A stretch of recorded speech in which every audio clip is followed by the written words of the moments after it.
So as you may recall, a couple of weeks ago, I got my starter out of the freezer in hopes of resurrecting her. But after several feedings and several different attempts, it didn't go as planned. Grow for me.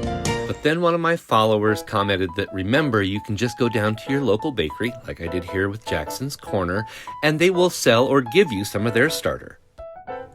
Now, this is discard, which means it's not bubbly or active right now, and that means I need to feed it.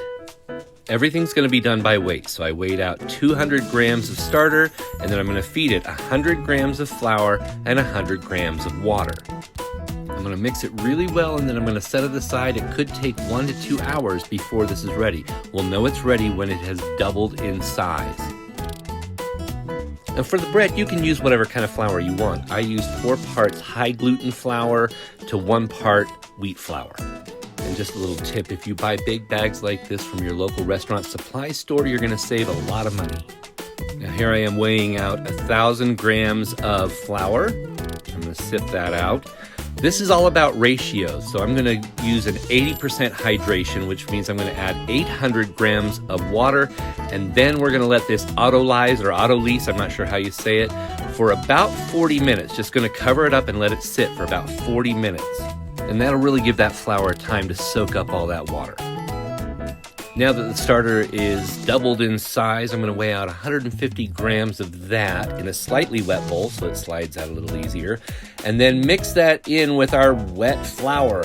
And I tried using a spatula, I tried using that bench knife, and really what you got to do is just get your hand wet and dig in and get it all mixed in and incorporated. It's just get it all mixed in, and then we're just going to let that bread relax for about 20 minutes. Next, I'm weighing out 20 grams of salt and mixing that with just a little bit of water to make a slurry. It just makes it easier to distribute. And if 20 grams seems like a lot, remember, this is where the flavor comes from. Without this, you're just going to have a pasty loaf, not a tasty loaf. Then I'm going to stipple that with my fingers to just incorporate it all in before turning it over and over and over again on itself and making sure all that salty goodness is incorporated in the dough. Then let it relax again for about 15 to 20 minutes.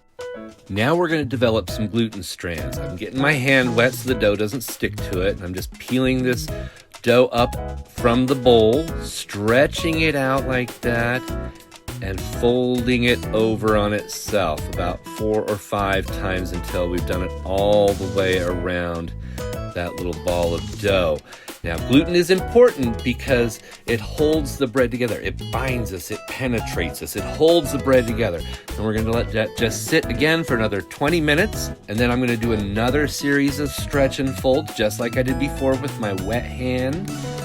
And then cover that up again and let it sit for 20 minutes before doing the last series of stretch and fold, developing those gluten strands so that our bread puffs up and rises and stays together all at the same time. All right, now one more time, just getting my hand wet to get this dough out of the bowl, and I'm going to put it into an airtight container overnight in the fridge. So, and this is what is called a bulk ferment. It allows it to slowly rise instead of quickly rise in the fridge to develop a little bit of flavor, and we'll check on it tomorrow.